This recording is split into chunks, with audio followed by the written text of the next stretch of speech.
Chosen one, stop what you're doing and listen closely. Heaven has pressed pause on everything around you to deliver this word directly to your spirit. You were not supposed to die in that place. Spiritually, emotionally, mentally, you were moments away from collapse. And yet, God just sent an angel to pull you out. This is no coincidence. This is divine interruption. You felt it, didn't you? That unseen pressure breaking, that overwhelming sense that you were about to drown in despair.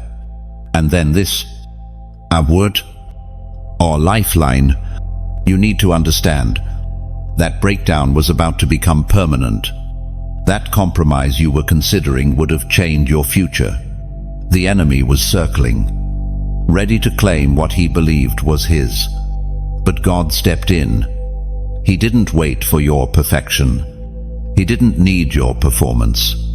While you were still in the mess, heaven dispatched rescue. You thought you were ignored, but you were being preserved. You thought you were overlooked, but you were being watched over. The accident didn't take you.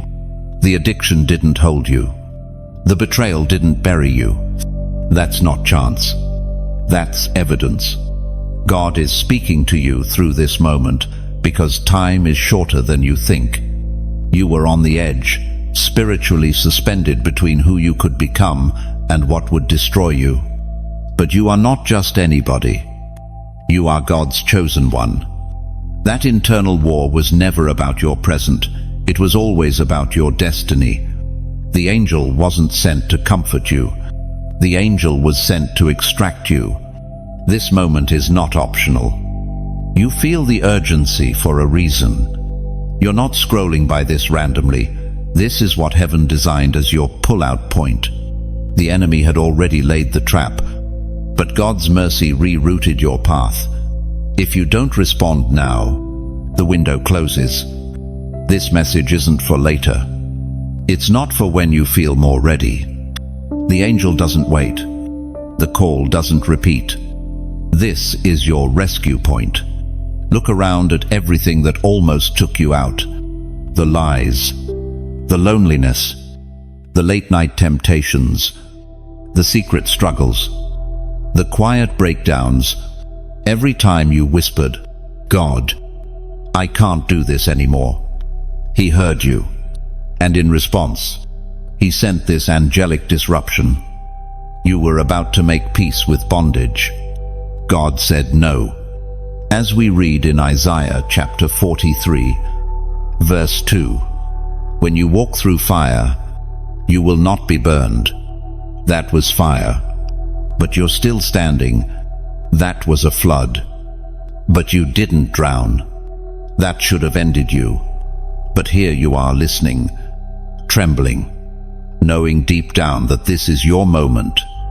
You were about to spiritually flatline, and heaven called code red. This message is the defibrillator. It's heaven saying, "Not this one. Not now. You're not here to fade. You're here to disrupt. You're not a mistake. You're a marked one." That's why the warfare has been non-stop. That's why the heaviness hits at random. That's why the isolation feels unbearable at times, because hell hoped you'd abort your purpose before you ever recognized it. But guess what? You're still here.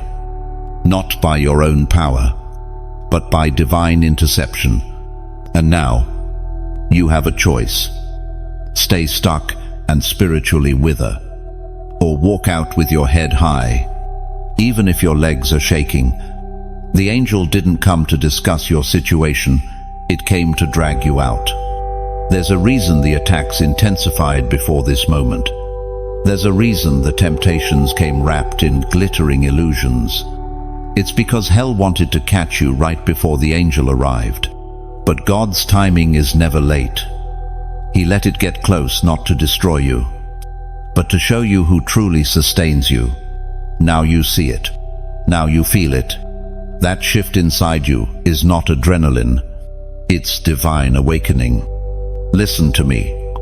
Chosen one, that sickness that lingered, that fear that loomed, that emptiness that returned when no one was watching, none of it was stronger than the one who called you.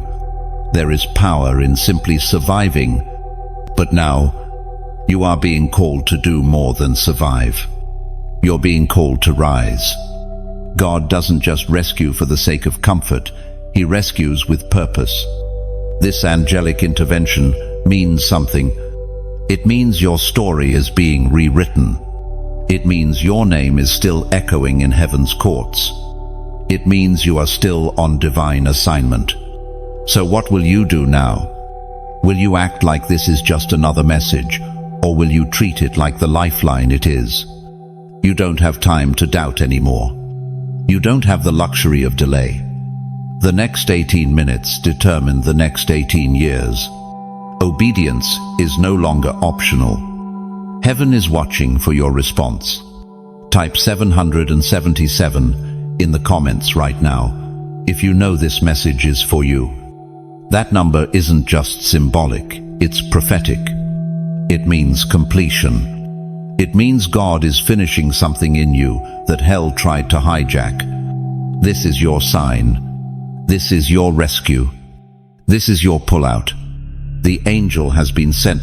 The window is open, but not for long. The trap was minutes from snapping, and you had no idea how close you were to total spiritual collapse. In the natural, everything seemed manageable, maybe even quiet. But in the unseen realm, there was movement, dark, deliberate, and destructive. You were about to step into something that looked like an opportunity, but was actually a setup, a counterfeit door, coated in distraction, painted with false promises, waiting for your surrender. But God sent an angel before your foot could cross the threshold. The enemy is cunning. He doesn't always come roaring like a lion. Sometimes he whispers comfort, offers relief, masks bondage as blessing. And because your heart has been tired, because you've been waiting so long for a breakthrough, it would have been easy to accept what looked like an exit. But it wasn't. It was a snare, dressed as sanctuary, and you were about to walk straight in. This is why the warning feels like fire. It's why your chest tightens when you try to ignore it. Because something spiritual in you recognizes the urgency. The angel didn't come because you were ready. It came because the enemy was. This isn't about guilt. This is about clarity. You've been wandering between frustration and weariness, and the enemy's plan was to use that exhaustion to blind your discernment. The conversation you almost had, the decision you were about to make, the shortcut you were ready to take, none of it was harmless. It was timed, orchestrated, engineered to lure you in and lock you down, spiritually, emotionally, and eventually physically. But even as you were leaning toward that compromise, the heavens sent interruption. You didn't know, but someone was praying for you. You didn't hear it, but angels were dispatched on your behalf. That nudge in your spirit, that sudden restlessness, that was divine intervention. The trap was prepared, but you were protected. That's why this word found you now. The enemy hoped to numb you, to make you believe that nothing changes, that obedience doesn't matter, that compromise is harmless. But that's a lie, dressed in silence. The moment you step across that line, things begin to decay. First slowly, then suddenly, and what you thought was relief would have become a root of regret. God pulled you back in time. And now you must know this. Delay is not denial, it's protection. When heaven shuts a door, when God interrupts a plan you thought made sense, it's not rejection, it's rescue.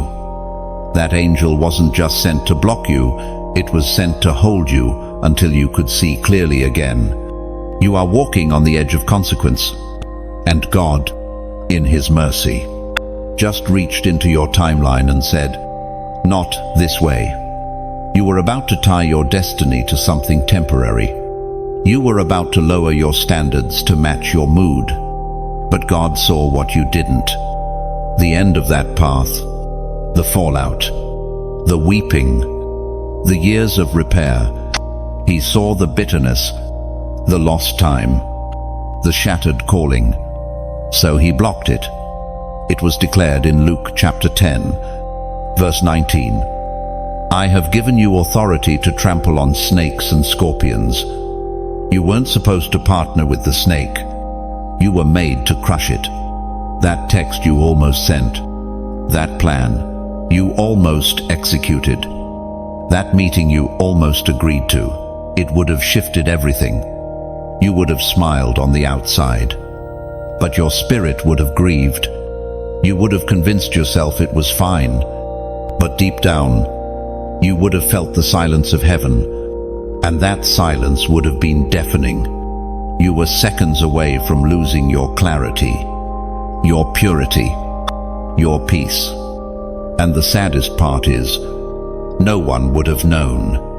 You would have carried it quietly, smiled publicly, but your anointing would have begun to bleed out, drop by drop. The enemy didn't need to destroy you in one blow. He just needed access, one agreement, one step into his trap. But here you are, interrupted, stopped, risk with. Heaven didn't wait until it was too late. God didn't say, "Let them learn the hard way." No, He sent an angel, because your calling is too critical. Your future is too potent. Your assignment is too loaded with glory. You're not just anyone. Your destiny is a threat to darkness. And so the enemy invested in your fall. But heaven invested in your rise. God is reminding you now, you were never meant to follow easy paths. You were never built for shortcuts. There's a reason the narrow road keeps calling you back. There's a reason you can't sin comfortably. There's a reason you feel exposed when you try to blend in with the crowd. It's because you were set apart, chosen one, that almost was real. That trap wasn't just theory. It was timed, and it was ready. But God stepped in between you and destruction and said, "No further." He rerouted your heart, stirred your soul, and shook you awake. You may feel confused about what's next, but don't you dare feel confused about what you were just pulled from. This was rescue. This was war. And you were just snatched from a setup that would have cost you more than you were willing to pay. You have been spared. Now walk in that truth with the reverence it demands. They had already buried you spiritually, long before you considered giving up. Hell had written you off. Demons marked you as defeated. They celebrated your silence. They assumed your weariness meant surrender. In the spirit, your name was already crossed out. They held a funeral in the shadows, convinced that your calling was dead. But they underestimated resurrection. You see, God never needed the approval of darkness to bring you back. He doesn't check death's opinion before releasing life. And the moment your name was buried in hell's archives, heaven marked it with resurrection power. You were never forgotten. You were hidden, covered, preserved, and now revived. You didn't stumble onto this message. It was orchestrated, a divine collision between your spirit and heaven's timing. God is shouting through every syllable, "I'm not done with you yet. That grave they built for you, it was premature. That silence they tried to force on you, it ends now. That spiritual coma they pronounced, it just got interrupted. Because the God who raises the dead doesn't just do it once. He resurrects again and again and again. Every time the enemy thinks you're done, he breathes again. Every time your passion fades, Herignitus. Every time you feel numb, he whispers fire into your bones. This isn't just inspiration, it's activation. You are being reawakened. Your eyes are opening again. Your hunger is stirring again. The numbness is lifting. That's the sound of dry bones shaking. That's the vibration of heaven announcing, she lives. Heresis. Don't you dare believe the lie that it's too late. You serve a God who creates time and bends it. He can restore years, rebuild ruins, and revive a heart that's grown cold. You're not too broken. You're not too far. You're not too anything. You're exactly the one he's coming for. Paul reminds us in Ephesians chapter 2, verse 6. God raised us up with Christ and seated us with him in the heavenly realms. That's your position. Not buried, not beneath. Raised up, seated, glorified with the one who conquered death itself. This resurrection isn't just emotional, it's positional. You're being re-established in authority. That's why the warfare was so relentless. Hell doesn't waste energy on those who pose no threat. But your light exposes systems. Your worship destabilizes darkness. Your very existence declares war against principalities. So of course they tried to shut you down. Of course they attacked your mind, your sleep, your relationships. They were terrified you'd wake up. And now you have. This isn't just a wake-up call, it's a prophetic announcement. The chosen one rises. What was asleep now walks. What was buried now breathes. What was numb now burns. You are not just being revived for yourself. Your resurrection carries the breakthrough of others. You were buried publicly so you could rise prophetically. When you walk out of this pit, others will follow. Your story is a signal fire. Your comeback is a roadmap. So, don't shrink back. Don't second-guess this moment. God didn't pull you out of that grave just for you to act like you're still dead. Lift your head. Straighten your spine. The authority is returning. The flame is back. You don't have to manufacture passion. You just have to say, yes. The angel is doing the lifting. You do the walking. The shame that held you, it breaks. The fear that gripped you, it dissolves. The trauma that silenced you, it's losing its hold. Because you are not what happened to you. You are what heaven declared over you. This resurrection isn't quiet. It's disruptive. When Lazarus rose, it shook the city. When Jesus stepped out of the tomb, darkness trembled. And when you walk out of this spiritual grave, hell takes a loss it cannot recover from. You were marked for more, buried but not broken, forgotten by man but remembered by God, and now risen. Comment, Irisa again, because what they buried was only sleeping. Every demon watching you is panicking now, not because you've shouted, not because you've proven anything, but because you woke up. That's what they feared all along, not your failure, but your awakening. The moment you opened your spiritual eyes, everything in the realm of darkness began to tremble. You've always been a threat, even before you knew who you were. That's why the attacks were never random. That's why the enemy tried to confuse your identity before you could discover your calling. He wanted to catch you in a fog, to bury you in mislabeling, to convince you that you were ordinary. But now that the veil is lifting, panic is setting in, because now you're remembering who you are. Demons don't fear noise, they fear clarity. And now that your vision is sharpening, now that you're starting to walk in alignment with heaven's voice, hell's grip is weakening. That's why the attacks increased. That's why your dreams were invaded. That's why relationships suddenly broke down. It was a last-ditch effort to hold you in place before the angel arrived. But they were too late. There's a shifting in the spirit realm, the kind that rattles long-standing strongholds, the kind that exposes plots and silences lies. You're not just escaping, you're rising. And your rising is loud. Not to people, not to social media, but to the unseen realm where demons tremble and angels move at the sound of divine alignment. As you step into obedience, angels step into formation. There's movement now. Heaven has assigned reinforcements, and the fear that once wrapped around you like chains, it's now circling the camp of your enemies. You don't have to scream. Your obedience shouts. You don't have to explain. Your rising is the evidence. It was declared in Luke chapter 10, verse 19. I have given you authority to trample on snakes and scorpions. This authority doesn't come from effort.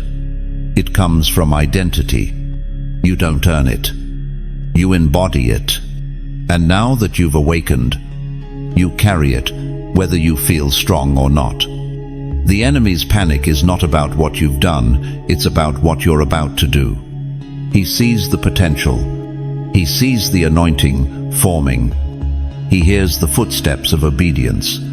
And he knows his time near you is almost up. Don't downplay this moment.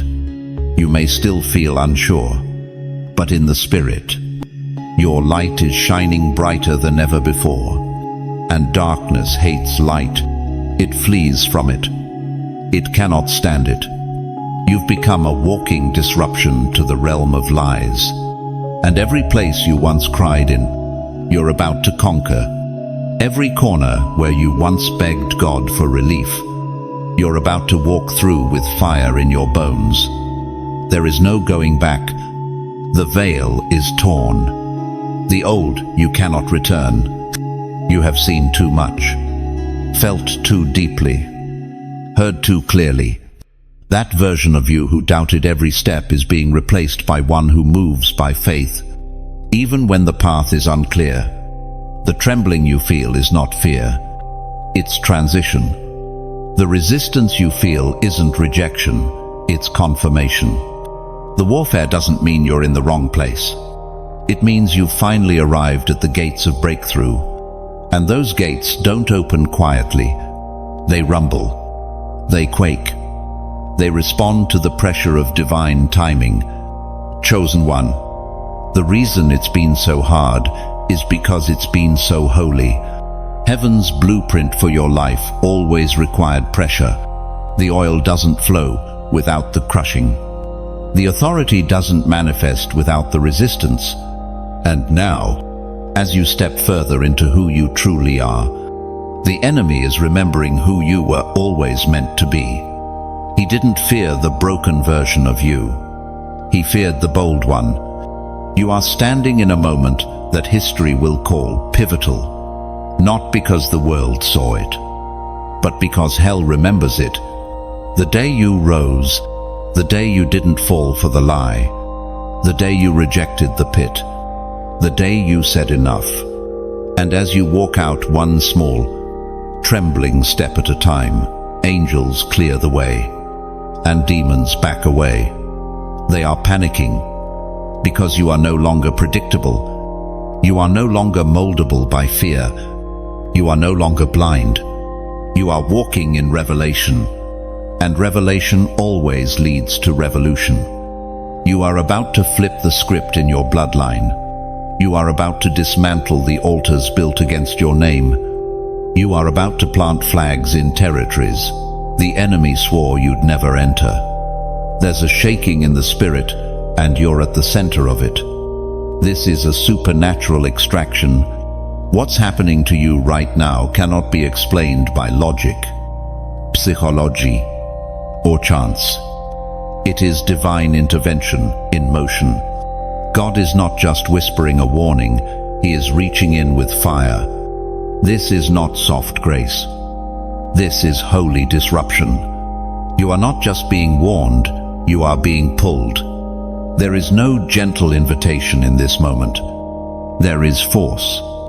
Because if he left it to your emotions, you would have stayed. If he waited on your comfort zone to approve, you would have died in a place that felt safe, but was spiritually lethal. So God broke protocol. He dispatched an angel to yank you out of what you would have chosen, out of habit. This is extraction. Swift. Unapologetic. Final. And what's more, this moment is sacred. Don't let its digital delivery fool you. The timing, the message, the alignment, it's not accidental. Heaven is serious about your destiny.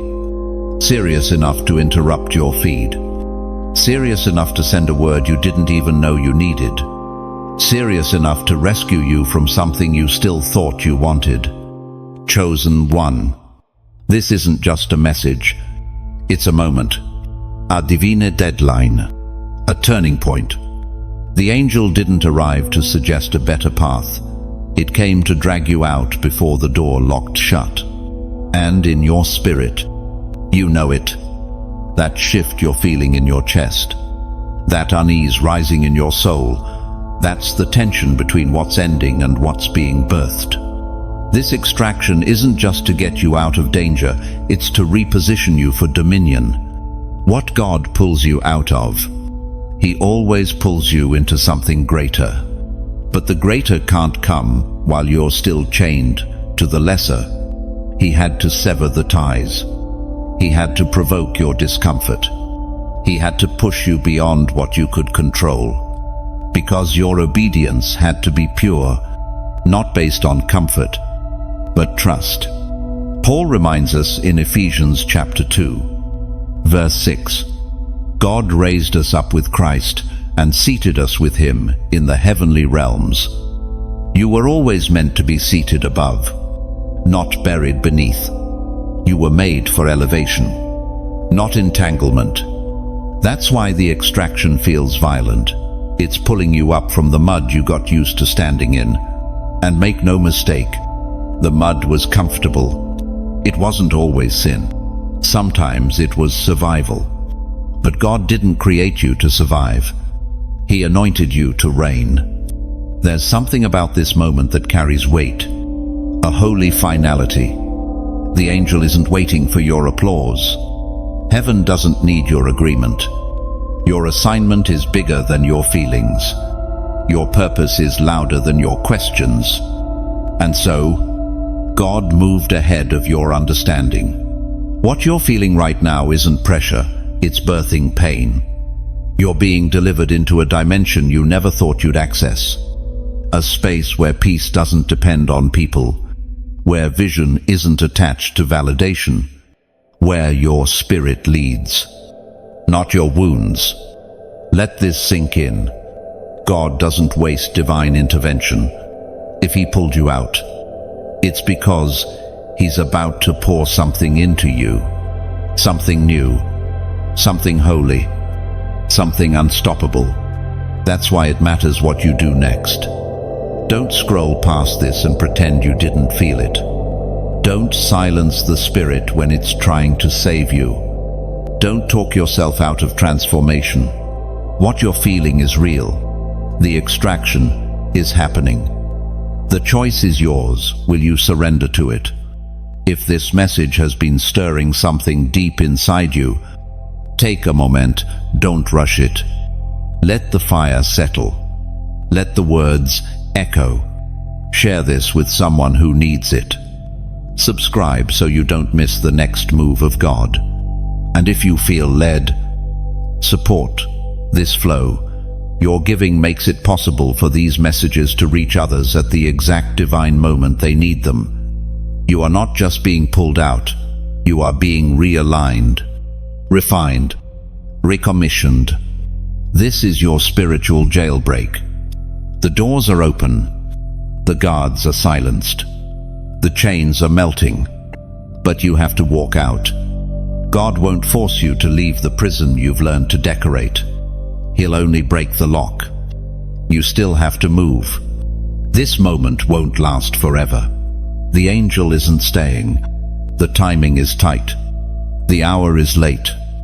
And the path ahead is open for now. You don't need another confirmation. You don't need another sign. You just need to say yes.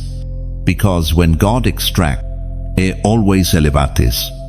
When He rescues, He always releases. You are being pulled out so that your voice can rise. Your feet can run. Your hands can heal. Your life can burn with holy fire again. You were never meant to blend in. You were meant to blaze. You heard the call for a reason. That pull in your chest. The burning in your spirit. The sudden alertness in your soul. None of that is accidental. You didn't imagine it. You're not being dramatic. You are being awakened. And it's not the voice of a preacher, a message, or a screen. It's the voice of the Spirit echoing through every word, telling you, I'm talking to you. God doesn't call everyone like this. This level of urgency, this weight of glory. It's reserved for those with unusual assignments, those who carry uncommon purpose, those who heaven refuses to leave in the middle of compromise. You've been chosen. That's why this message isn't just hitting your ears, it's grabbing your bones. You could have ignored it, scrolled past it, dismissed it, but something made you stop. Something made your soul pause mid-scroll. That something was someone, and his name is the Holy Spirit.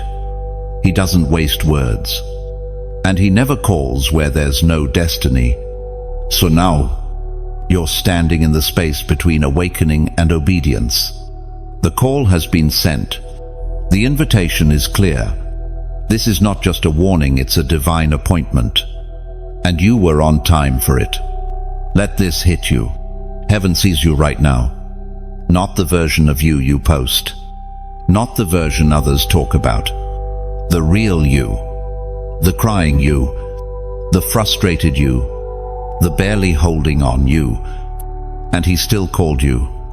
With full knowledge of your flaws. With complete awareness of your weaknesses. He said, I want that one. Chosen one. Do you realize how much love that takes?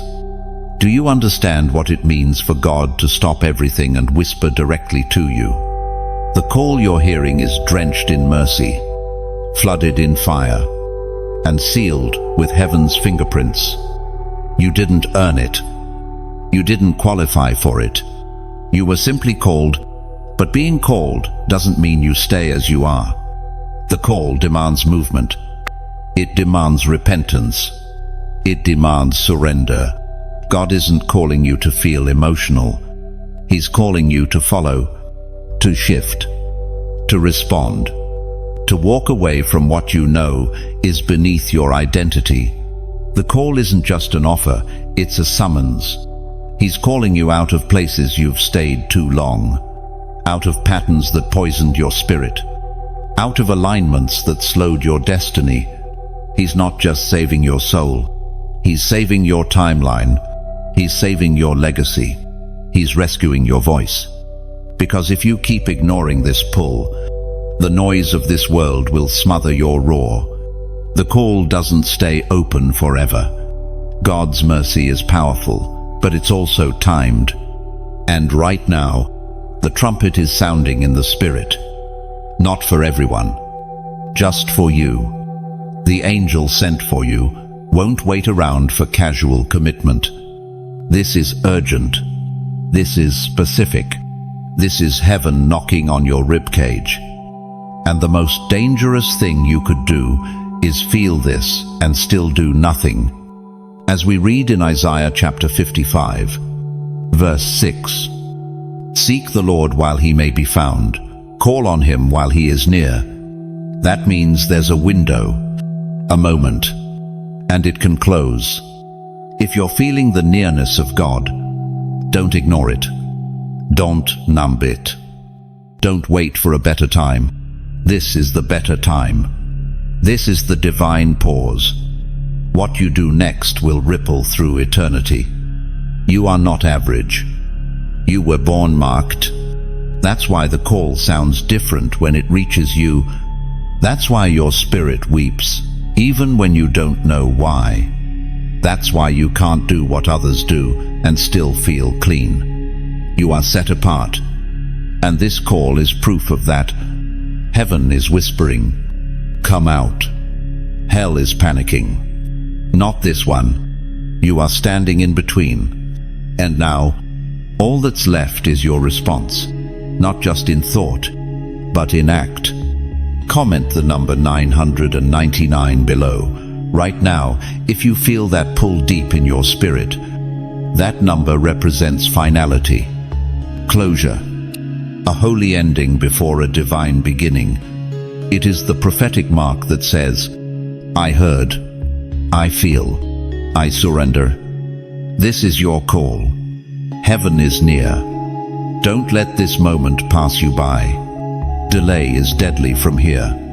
You may think you have time, but in the spirit realm, windows are measured not by clocks, but by obedience. Every second you hesitate, the door narrows. What was open wide in grace begins to close in silence. The enemy knows he's running out of time. That's why he's pressing you to wait. Not to say no, just to say not yet. But not yet has cost more destinies than outright rebellion ever has. This is not about rushing emotion or fear tactics. This is divine truth. Every step you delay is a step closer to spiritual dullness. The voice that feels loud now will feel faint tomorrow if ignored. Conviction doesn't stay where it isn't welcomed. It's not punishment, it's principle. God calls, and those who respond live. Those who delay drift. You were not created to live in hesitation. You are not designed to wrestle forever with decisions heaven already settled. When God speaks, movement is the only answer. Silence is still a response, and often the wrong one. Delay opens doors to confusion, to justification, to deception. It gives the enemy room to negotiate what God has already commanded. And that's where many fall, not because they said no, but because they took too long to say yes. Think about it. How many times have you felt this pull before? How many windows have you already missed? Not out of rebellion, but out of reasoning. You told yourself you'd obey when you understood more, when you felt more qualified, when things were calmer. But now you know that later never came. The only thing that came was distance, coldness, numbness. And yet, here you are again, God, in mercy, offering you another moment, another chance, another window, but it's thinner than the last. You can feel it, can't you? The intensity is stronger. The consequences feel closer. That's because they are. The edge is sharper now. The stakes are higher. This is a final call for this season. The enemy is hoping you'll overthink this. He's hoping you'll talk yourself out of urgency. He's hoping you'll drown conviction in distractions. Because if you delay long enough, the voice fades. And what once stirred your soul becomes background noise. Familiarity without fire. Awareness without action. That's the most dangerous place a chosen one can be. You weren't created to live in cycles. God didn't anoint you to orbit the same decisions forever. He called you to move, to walk, to go. And the longer you delay, the deeper the roots of stagnation grow. The angel that came for you isn't here for company, it's here for transition. And transition waits for no one. Let this settle in your spirit. Every delayed obedience is a missed intersection. The path of purpose doesn't hold still. It shifts with time. What God opens today may not be open tomorrow. What He makes clear in this moment may not be explainable next week. If you're feeling clarity now, act on it now. It was written in Hebrews chapter 3, verse 15. Today, if you hear his voice, do not harden your hearts. Not tomorrow, not when it's convenient. Today. There is something sacred about immediate obedience. It doesn't mean perfection. It means surrender. It means trust. It means responding to the whisper before it becomes a memory. You know this moment is holy. You know this fire is real. You feel the tension not because it's confusion, but because your soul recognizes the weight of what's at stake. You are standing at a gate that won't stay open forever. And this isn't fear, it's reverence. Reverence for the voice that woke you up. Reverence for the rescue that pulled you back. Reverence for the assignment tied to your name. This is where destinies pivot, where legacies are rewritten, where obedience either births glory or delays what could have been yours. You don't need more proof. You need movement. Delay, from this point forward, becomes dangerous. Not because God stops loving you, but because disobedience reshapes your path. It lengthens your process. It clouds your hearing. And for those who are called like you, even the delay can be a kind of death.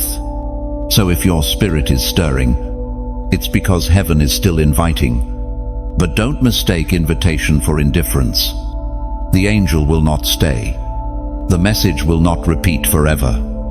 And the next time it comes, if it does, you may not feel it the same way.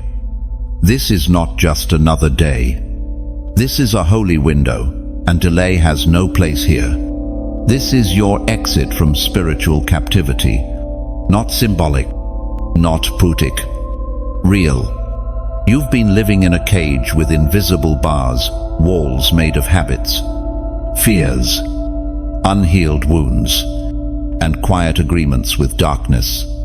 And though your physical body kept moving, your spirit sat still. But not anymore. This is not a warning. This is the sound of chains falling off. You didn't even realize how trapped you were. That's what makes spiritual captivity so dangerous. It doesn't always look like slavery. It can feel like routine, like comfort, like survival. You convinced yourself that this was just life now. You stopped hoping for more because disappointment taught you to settle. You stopped praying boldly because the silence stung too much. And gradually, captivity began to feel like normal. But God never called you to normalize bondage. He called you to destroy it. There are prisons that have names: fear, shame, bitterness, doubt, addiction, performance, people-pleasing. You've been serving invisible sentences for crimes you didn't commit, for lies you believed, and for pain you never deserved. Some of it started years ago.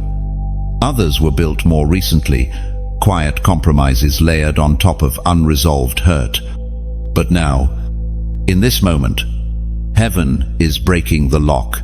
God is not negotiating with the chains. He's not counseling your captors. He's dismantling every stronghold with the weight of his word. The Spirit isn't entering to observe your suffering. It's entering to end it. This is divine jailbreak. And you don't need to understand it fully to walk out. You just need to believe that you were not born to stay here. It's time to leave the mindset of slavery, the identity of barely enough, the posture of begging. You are not a spiritual orphan. You are not a second-class citizen in the kingdom. You are a child of God, a co-heir with Christ. And freedom is your legal inheritance. It was spoken in Galatians chapter 5, verse 1. It is for freedom that Christ has set us free. Stand firm, then, and do not let yourselves be burdened again by a yoke of slavery. You've been justified, not tolerated, not pitied, justified. and what God justifies. No demon can detain. But now, you have to make a decision. Will you keep living like a prisoner in a war that's already been won? Because freedom isn't just deliverance, it's direction. It's walking out of the cell and never looking back. And that means leaving behind everything that kept you chained. The mindset that said you're not enough. The cycles that kept you numb. The people who only loved you when you were broken. It means walking away from old systems and stepping into territory you've never known, territory called wholeness. Freedom can be terrifying when you've only known survival. That's why some prefer the cage. It's familiar, predictable, safe. But you were not built for safety. You were made to shake nations. Your freedom is not just for you, it's a key for others. And every chain that falls off of you breaks the lock for someone else. This is not a story about escape. It's a story about exodus, about divine movement, about prophetic release. You're walking out not as a fugitive, but as a deliverer. What was once your prison is about to become your platform, that place where you lost yourself. God is turning it into the ground where you'll find your voice again. That cycle that nearly swallowed you, God is making it your testimony. That weight that crushed your spirit, God is turning it into oil for the nations. But you must walk. Freedom is available, but it must be activated. Captivity breaks in the presence of truth, but only those who step into that truth can live in its power. No more waiting for a sign. This is the sign. No more asking for permission. This is the decree. You're not being rescued to stay the same. You're being released to take territory. And don't expect everyone to understand. Some liked you better in chains. Some only knew how to control the broken version of you. Your freedom threatens those who thrive off your bondage, but you don't owe them explanation. You owe heaven your obedience. And that obedience means walking even when it's lonely, even when it's uncertain, even when it hurts. Captivity isn't just about what held you. It's also about what it kept you from. Vision, joy, rest, purpose. You're about to remember what peace feels like again. You're about to dream again, to love again, to laugh without guilt, to wake up without dread. You're about to step into the version of you that the enemy feared the most, the one who knew she was free. This moment will become a monument, a place in your history that hell will hate. The day you didn't just get free, but stayed free. Because this isn't temporary. This isn't emotional. This is spiritual. The prison doors aren't just open, they're burning. You won't be able to return, even if you try. God is sealing this exit behind you. Let your feet move, even if your heart trembles. Let your voice rise, even if your hands shake. Freedom isn't about perfection, it's about presence. And the presence of God is here, leading, breaking, calling. This is your exodus. And from this day on, your name will echo differently in the spirit realm, not as a captive, but as a carrier of glory. You're being pulled out to be pulled up. This wasn't just about saving you from something dark.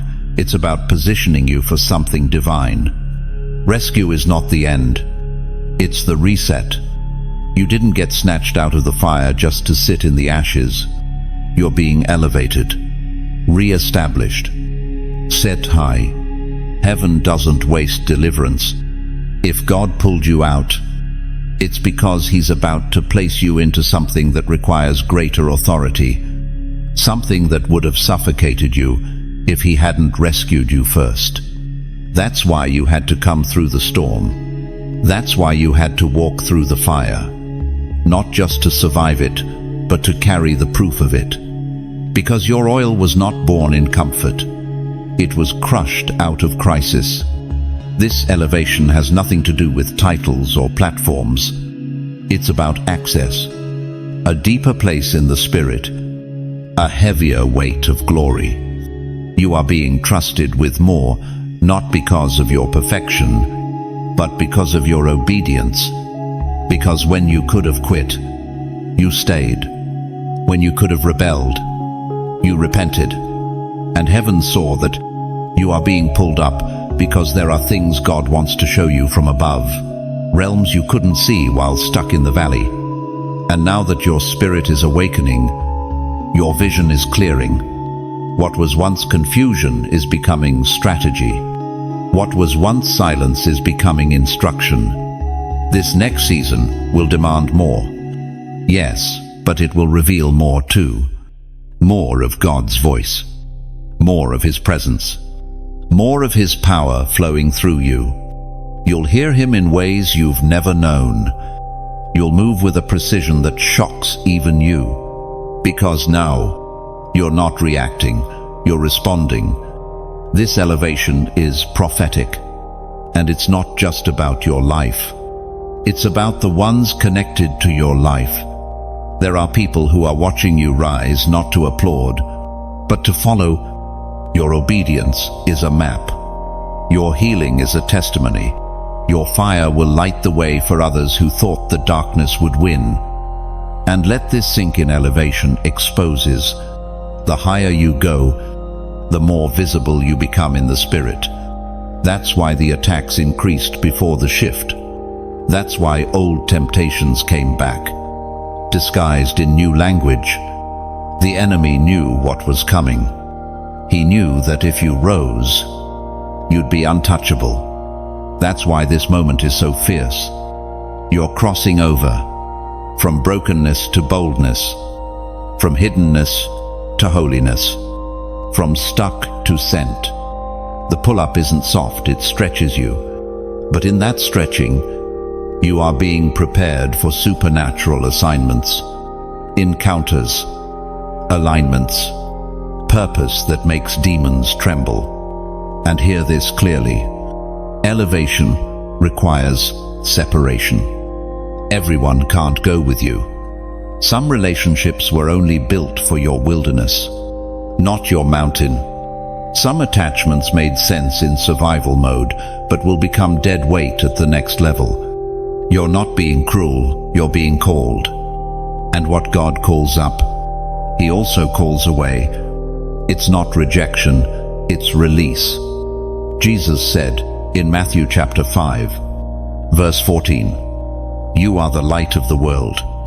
A city on a hill cannot be hidden. You're rising, and the glow is getting brighter. The hill is getting higher. You won't be able to hide what God is doing in you anymore. You tried to downplay it, to stay low out of fear of judgment. But the time for hiding is over. You were never meant to fit in. You were meant to lead out. That feeling of unworthiness, it's a lie. That voice that says, you're not ready, it's fear, not faith. God knows exactly who He's lifting, and He chose you, the same one who doubted, the same one who struggled, the same one who almost gave up. You're the one He's raising, because He gets the glory when He elevates the unexpected. So, walk with your head lifted, not in pride, but in promise. You're not bragging, you're bearing witness. What God did in you was real. And now, your life will prove it. Every room you walk into will shift. Every conversation will carry power, because your feet are no longer dragging, they're ascending. This is your spiritual pull-up. The season where you don't apologize for your fire. The season where you don't shrink to make others comfortable. The season where you walk in the authority you were born with. It's not arrogance, it's assignment. Comment, pull me up, and watch how I rise. You were marked before you were attacked. Long before the battle began. Long before the wounds. long before the betrayal or the confusion. You were already chosen, set apart, handpicked by the one who formed the stars and whispered galaxies into place. Your identity didn't begin with pain. It began with purpose. This is what the enemy always knew. What he saw before you did. That you were dangerous. That your presence alone disrupted dark systems. That your very breath carried potential. So he plotted early. He launched attacks not because of your weakness, but because of your calling. That's why it hit so young. That's why the rejection came so deep. That's why you were isolated, misunderstood, misread. You weren't cursed, you were marked. And hell, recognizing the mark, moved to shut you down before you could realize what was inside you.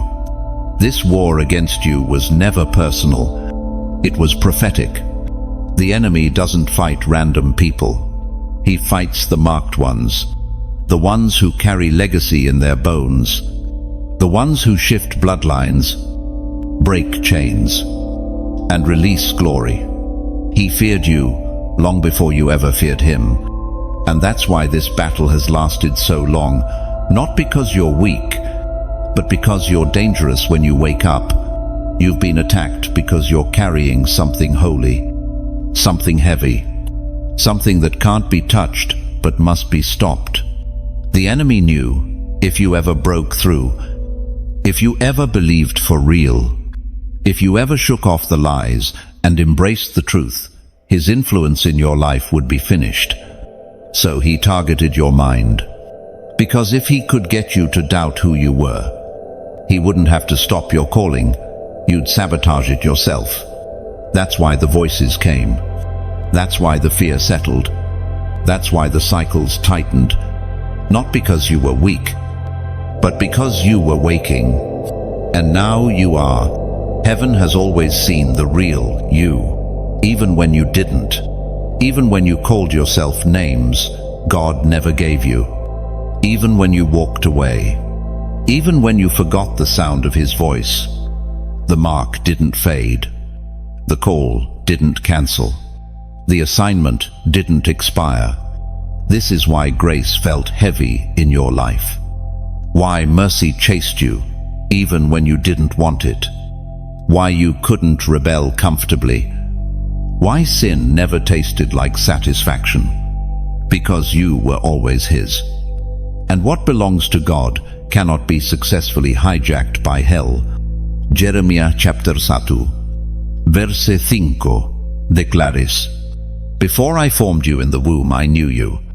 Before you were born, I set you apart. Set apart. That's the word. Not broken. Not abandoned. Set apart. That explains everything. The loneliness. The constant transitions. The feeling that you just don't fit anywhere. It's not dysfunction, it's divine designation. You weren't created to blend in. You were formed to stand out. That's why it's been uncomfortable. You were never called to be common. Even your mistakes couldn't disqualify you. They were already factored into the plan. God didn't choose you because you were flawless. He chose you because he saw your fire. The one the enemy tried to smother. The one people tried to dim. The one that's still burning, even now. And here's the beauty of being marked. You're still here.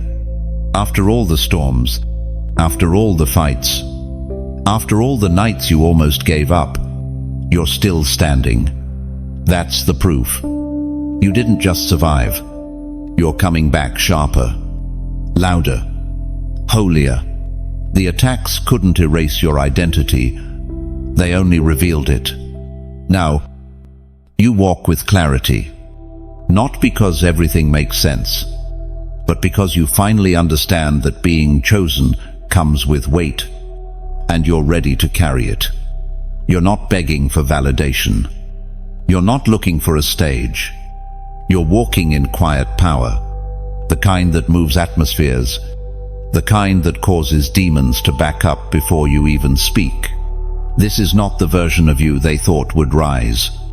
This is the refined version, the focused version, the one who no longer doubts the mark on their life, the one who remembers what was promised and refuses to let go. The war around you was real, but the God within you is more real. So now, you rise different. You worship different. You pray different. Not because the pain stopped, but because you've seen what happens when heaven shows up in the middle of the fight. You've seen what happens when God marks someone and refuses to let go. You are not marked by trauma. You are marked by glory. The war around you was real, but the God within you is more real. So now, you rise different. You worship different. You pray different. Not because the pain stopped, but because you've seen what happens when heaven shows up in the middle of the fight. You've seen what happens when God marks someone and refuses to let go. You are not marked by trauma. You are marked by glory. And if this word confirmed what your spirit already knew, don't keep it to yourself. Share this message with someone else who's been under attack, someone marked like you. Subscribe to stay connected to these divine releases. And if you feel led to support this mission, know that every gift helps bring this fire to others right on time. Your tears were data to heaven. Every sigh you released in silence. Every whisper that never made it past your pillow. Every breakdown behind closed doors, none of it was lost. Heaven archived each one. Not one tear was wasted. Not one moment of anguish went unnoticed. Where others saw weakness, God collected evidence. You thought no one saw. You thought no one cared. But the truth is, every tear you cried was a testimony in the courts of heaven. Angels were dispatched because of them. Strategies were shifted around them. Your tears didn't signal defeat. They were incense. They rose like smoke before the throne, speaking louder than words ever could. Grief didn't make you weaker, it gave you language. Heaven understood. You weren't crying because you lacked faith. You were crying because of the weight, the pressure, the feeling of being stuck between called and crushed, between anointed and abandoned. But in those tears, something was being birthed. Something deeper than comfort, something eternal. While you wept, heaven worked, and now the answer has arrived. Not in the way you imagined, not in the form of everything being fixed overnight, but in the form of alignment. God is answering your tears by restoring your vision, your strength, your discernment. You've cried enough for doors that were never yours. Now, you're about to see what those tears have prepared you for. Because God responds to real, not performance, not perfection, but raw honesty. That night you sat in silence, waiting for some sign that He was still there. He was. That moment you collapsed inwardly while smiling outwardly. He saw that, and He wrote it down. You were not just heard, you were recorded. Psalm chapter 56, verse 8 says, "You keep track of all my sorrows. You have collected all my tears in your bottle. You have recorded each one in your book." Nothing was lost. Not the late-night prayers. Not the prayers you stopped praying. Not the dreams you buried just to survive. He has it all. And now He's acting on it. This is why you feel the shift. Not because you forced it, but because the tears have finished their testimony, and now heaven has ruled in your favor. That's why the warfare increased before this moment. The enemy tried to distract you right before your harvest. He wanted you to think your tears were meaningless, that your intercession was weak, that your breakthrough was delayed. But now, you see, it wasn't delay. It was data gathering. You've sowed in tears. but you're about to reap in clarity. You're not coming out of this season empty-handed. You're coming out with fresh oil. And that oil didn't come from hype. It came from pain, process, presence. The tears weren't in vain. They softened the soil of your heart so that when God finally dropped this word into you, it would take root and not be stolen. The tears were not detours. They were preparation.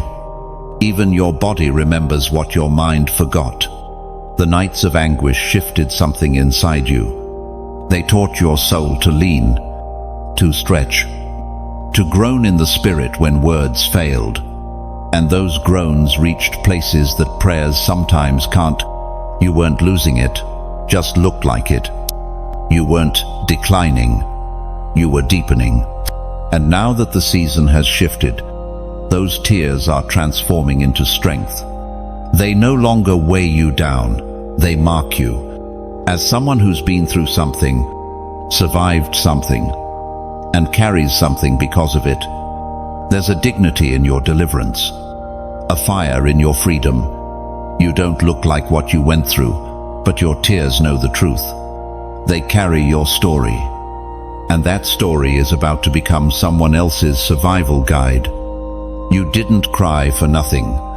You cried because you were being filled, and now you overflow. Heaven's final alarm is sounding.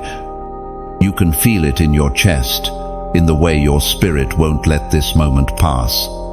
There's a tension, a holy pressure, that refuses to lift. That's not anxiety. That's awakening. Something is pulling you into divine clarity, and it's not gentle anymore. The clock in the spirit is ticking, and heaven is calling with urgency. This isn't the beginning of a warning. It's the end of one. You've received confirmations. You've sensed the prompting. You've heard the whispers in prayer and the echoes in messages just like this.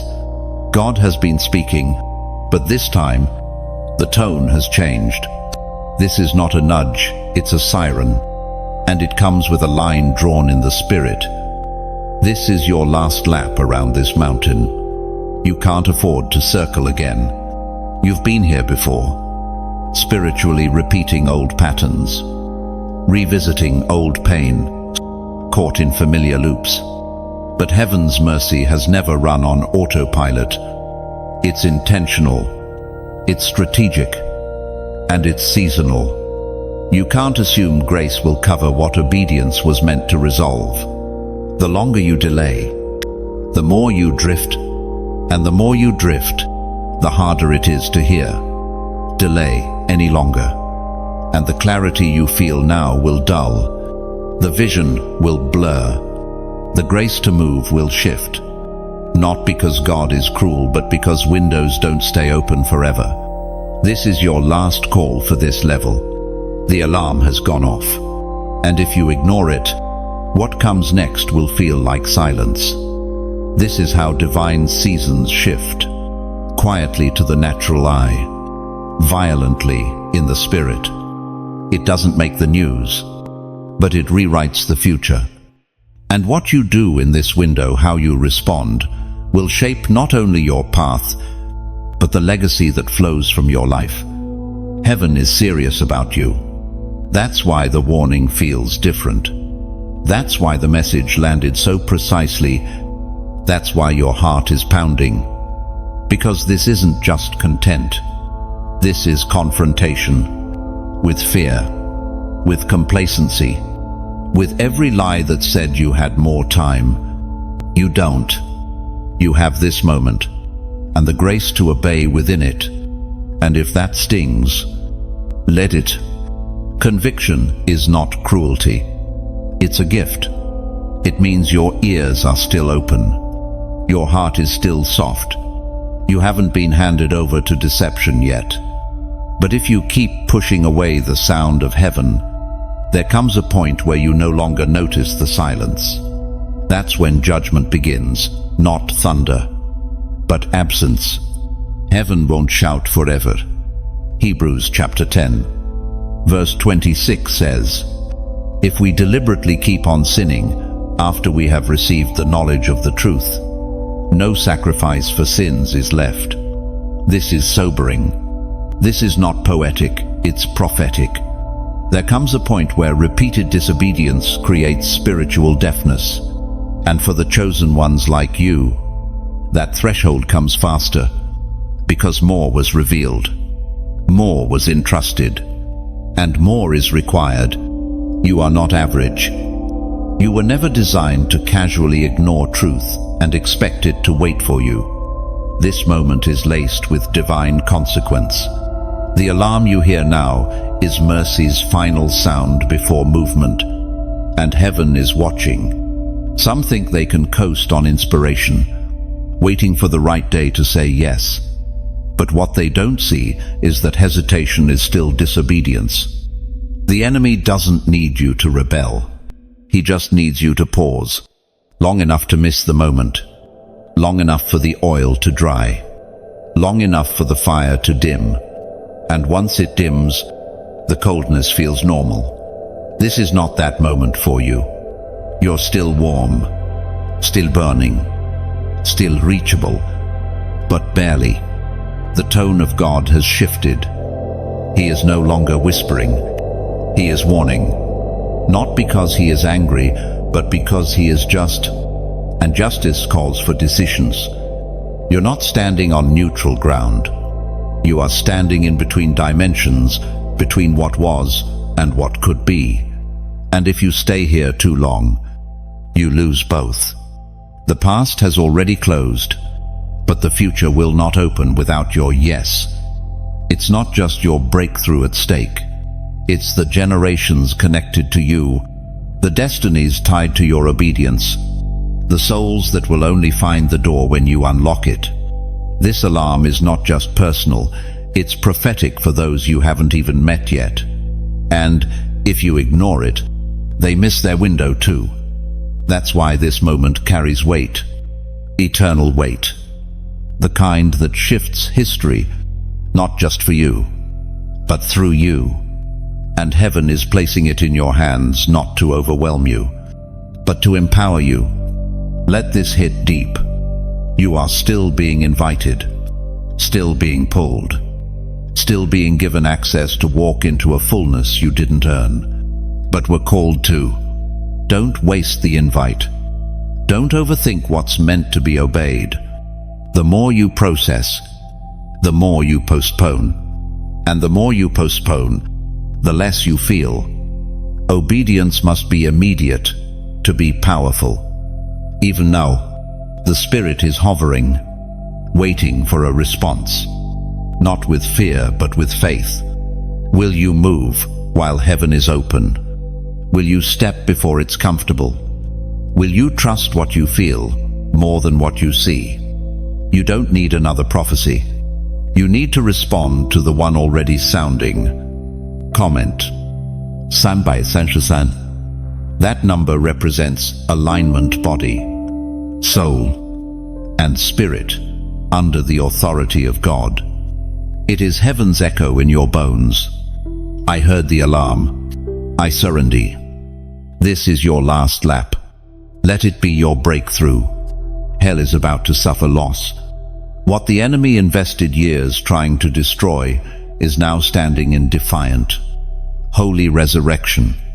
What he thought was a permanent shutdown is turning into a divine setup. And you, chosen one, you are the proof that his plans failed. Because you were supposed to stay down. You were supposed to live numb. You were supposed to be another casualty of pain, another statistic of silence, another soul who never rose again. But instead, you're rising in the fire that was sent to consume you.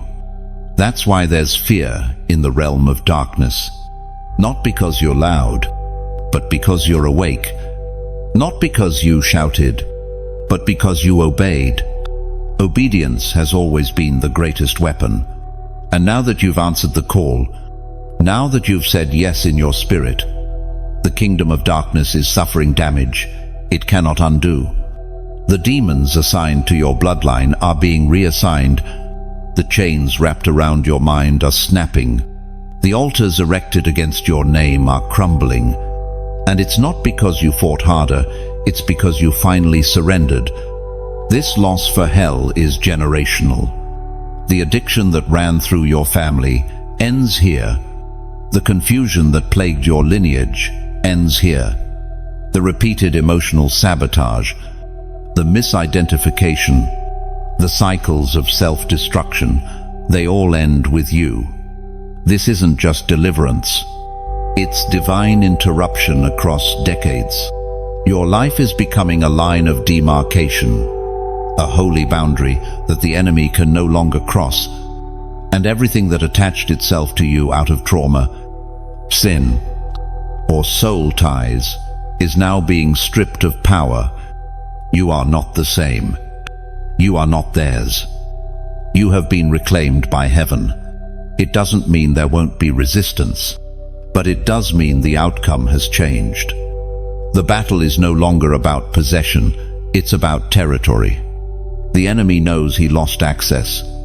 Now, he's trying to intimidate you into forfeiting what's rightfully yours.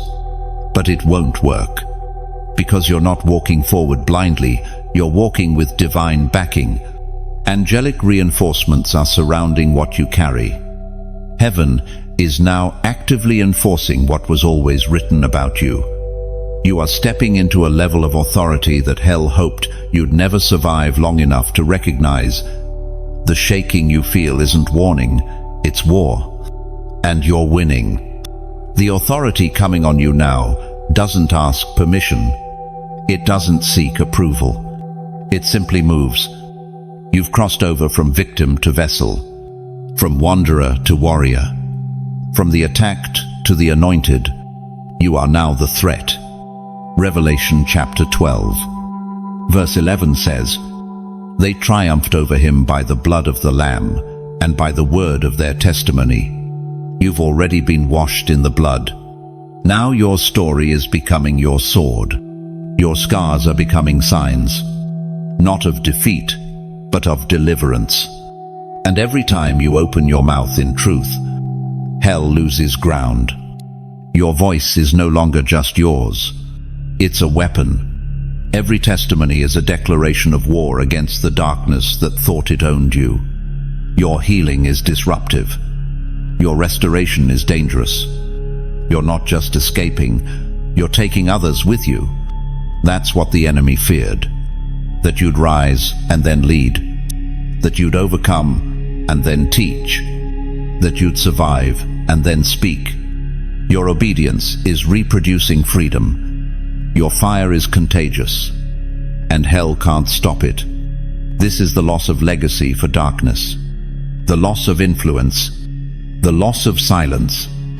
You are dismantling what took years to build, with one decision: to rise. Hell doesn't recover from this, because what has been awakened in you can't be unlearned. What's been unlocked can't be relocked. You don't need validation to walk in it. You just need memory. Remember who kept you. Remember who called you.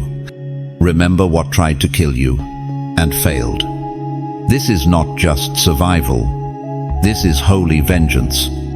Not on people, but on powers, on systems, on lees, on spirits that thought they'd own your bloodline forever. They didn't plan for your awakening, but heaven did. And now, it's too late for the enemy to stop what's already begun. This breakout will cost you comfort. Freedom always does. You can't be delivered and remain the same. The rescue wasn't just from darkness, it was from everything that kept you spiritually safe but stagnant. Now that you've broken through, the next step is separation. And separation always stings before it heals. What held you wasn't just sin.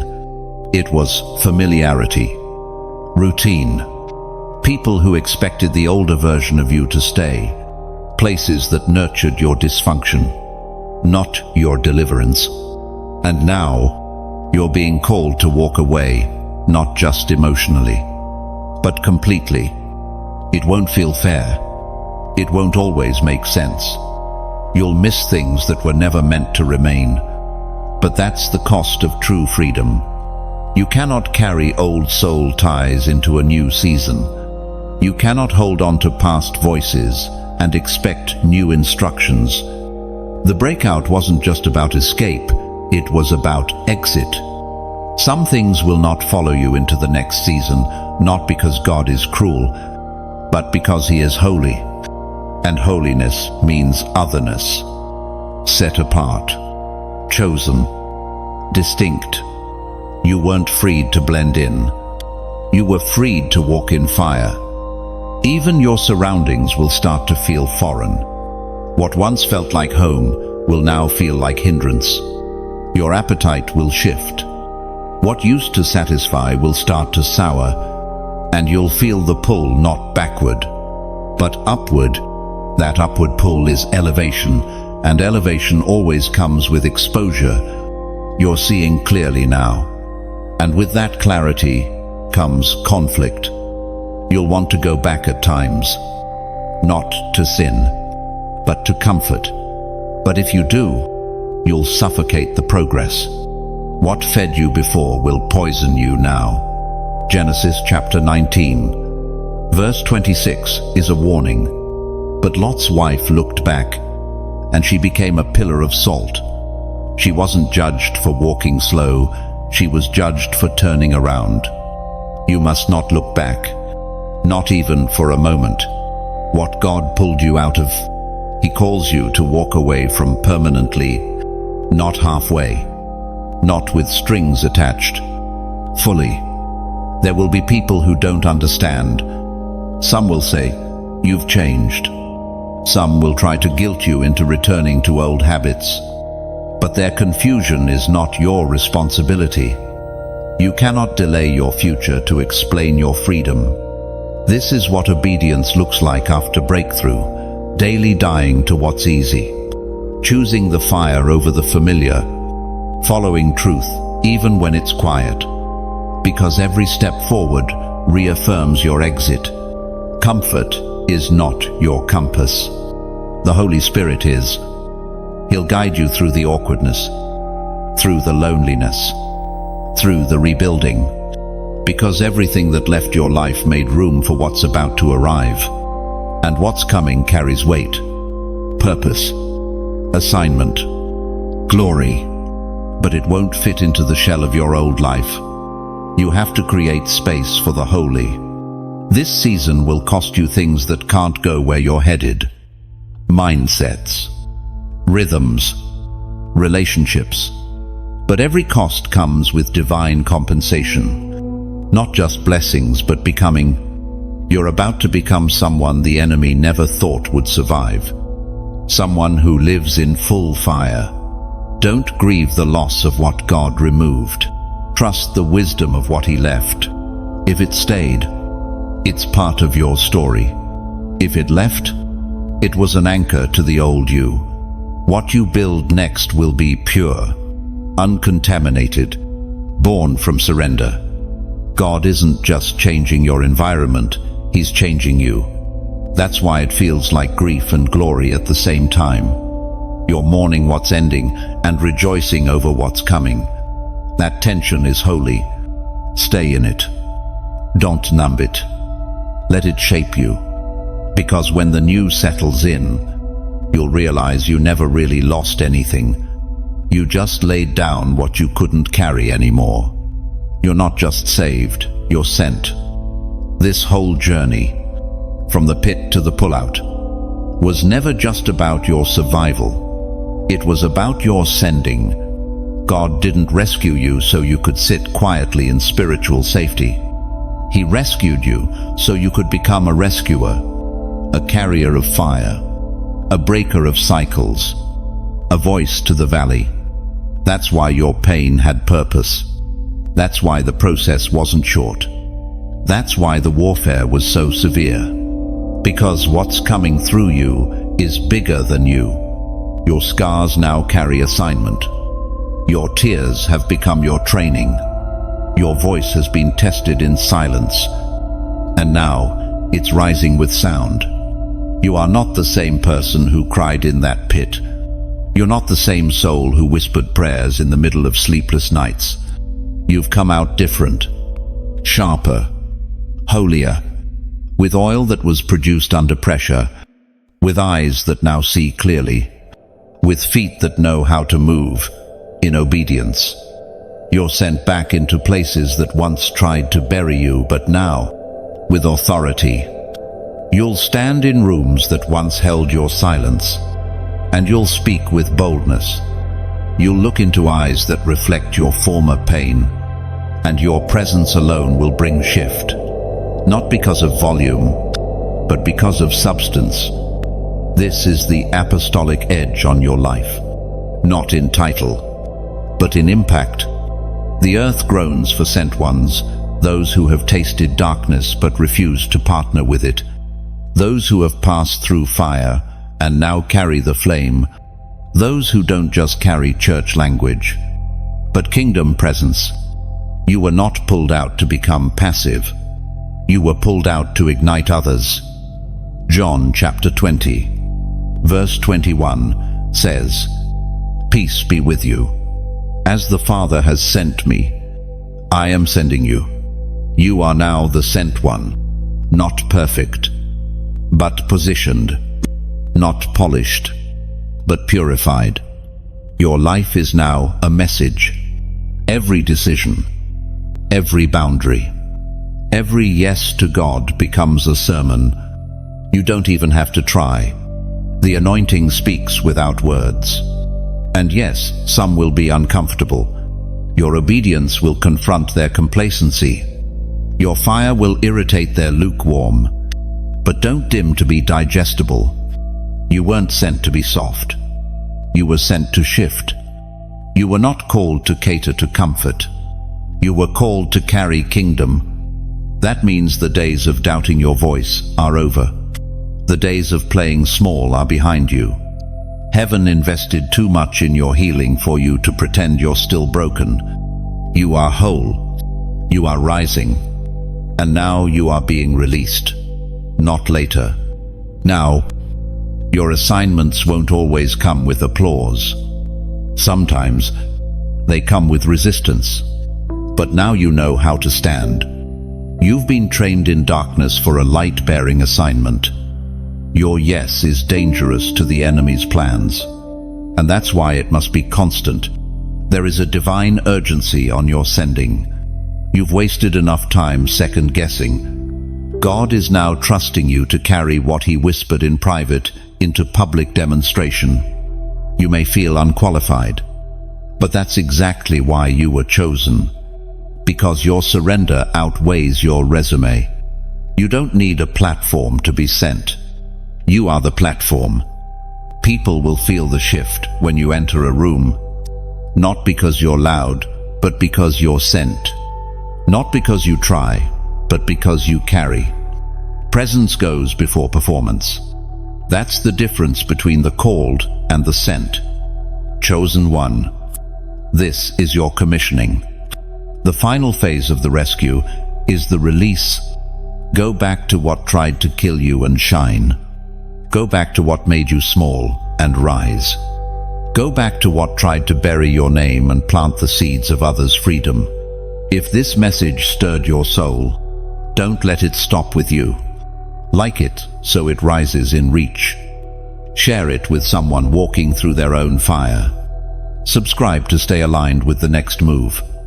And if you feel led, sow into this work.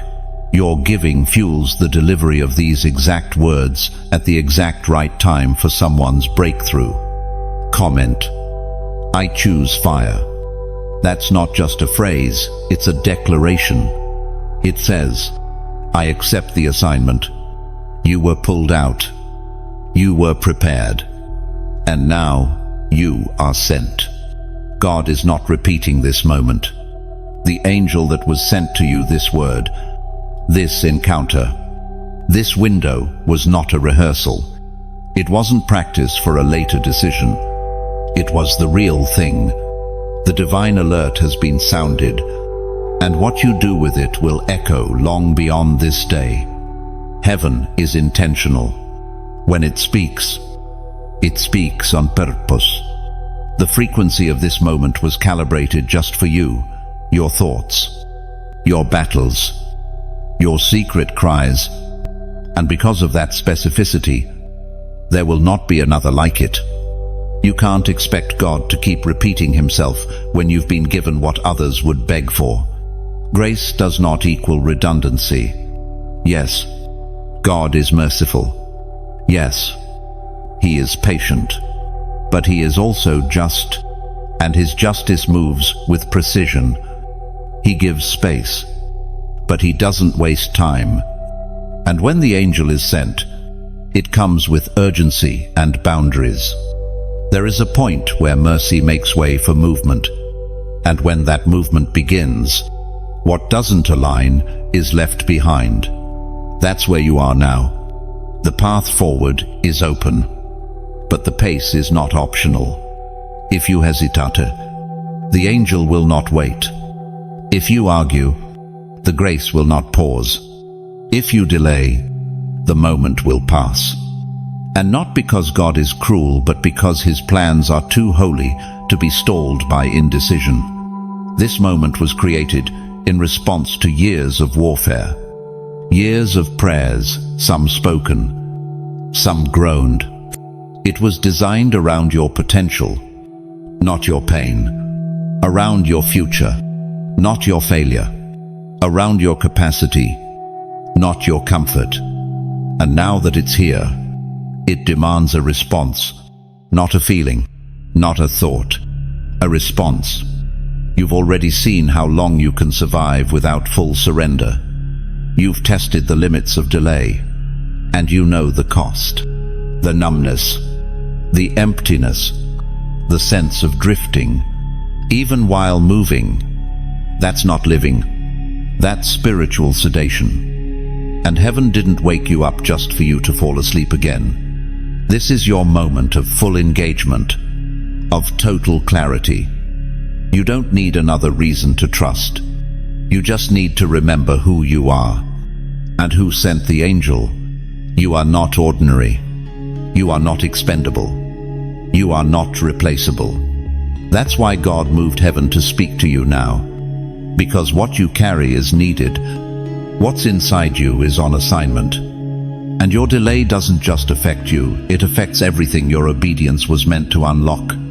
The idea that God will come back around when I'm ready is a dangerous lie. Read the scriptures. He calls, he invites, he moves, and if rejected, he finds another. The assignment remains, but the vessel can be replaced. You don't want to be the one who was once called, but missed the movement. Luke chapter 19, verse 44 carries a chilling warning, because you did not recognize the time of God's coming to you. Recognition is everything.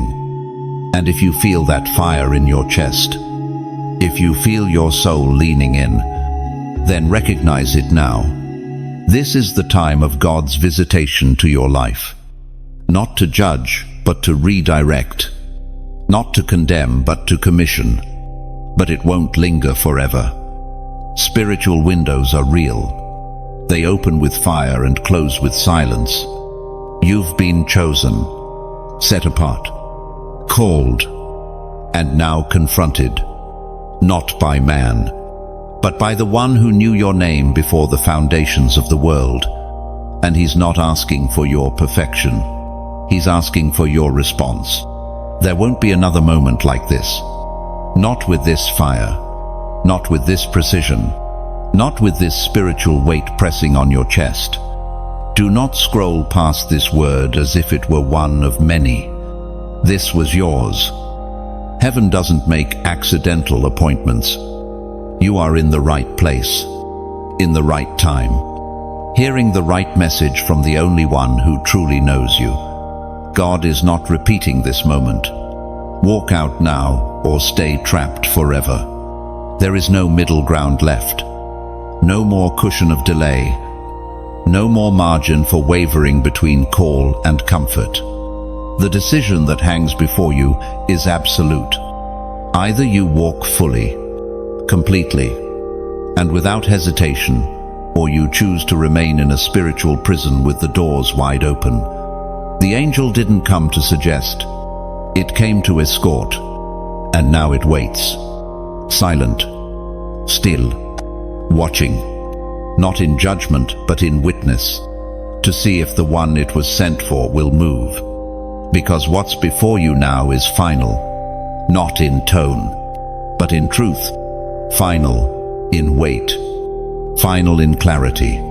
This is the threshold, and there is no returning to this moment once it passes. It will become memory, and memory has no power to break chains. Only obedience does. There's a reason this message feels heavier than the rest. A reason your spirit won't shake the weight. Because this is the end of a cycle and the beginning of accountability. Everything God has poured into your heart, every whisper, every nudge, every holy warning, He is now waiting for your movement. No more rehearsing escape plans.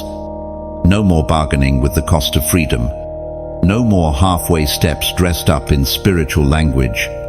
You've been awakened. You've been warned. And now, you've been watched by heaven, by angels, by the cloud of witnesses that cheered through your storm and interceded in your silence. And the only thing left to do is walk. This isn't about emotion. This is about direction. Even if your legs shake, move. Even if your voice cracks, speak.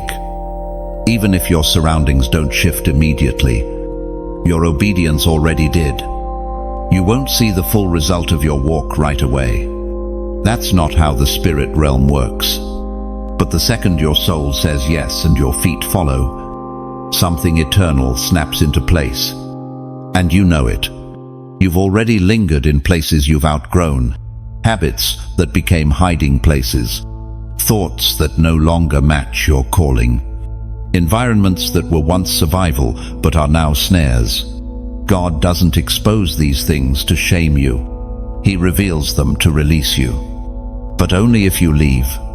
If you stay, the light dims. Not because God punishes, but because your spirit hardens. That's the trap. Not just bondage, but blindness.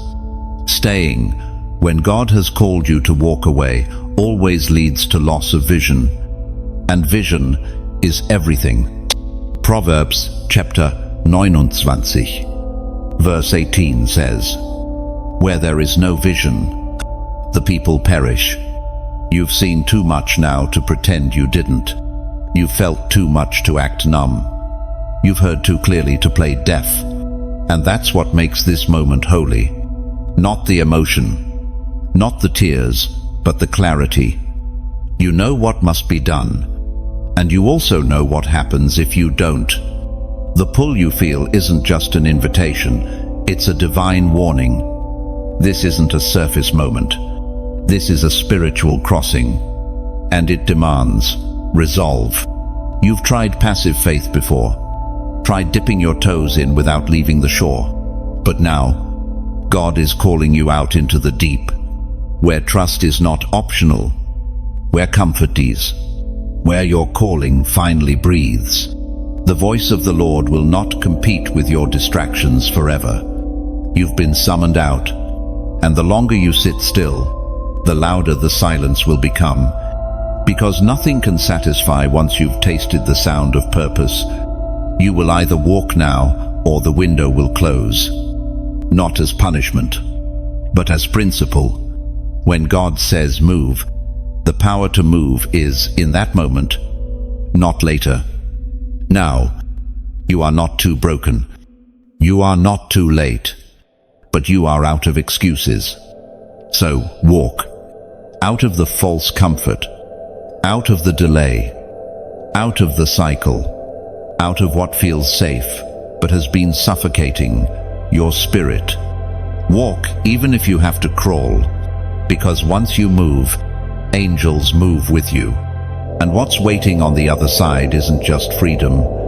It's fire, glory, calling, authority, wholeness, and the version of you that hell has been trying to keep hidden all your life. So take the step.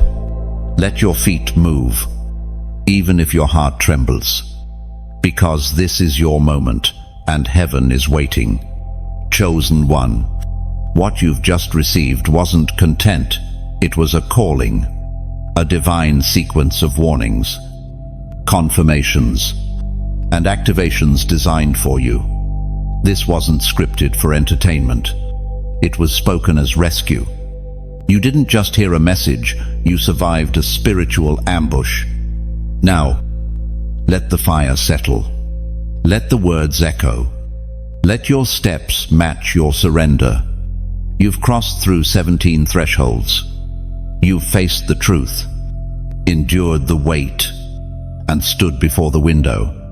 Heaven opened just for this moment. And now, what remains is not another section, but your obedience. The angel was sent. The call was made. The time is now.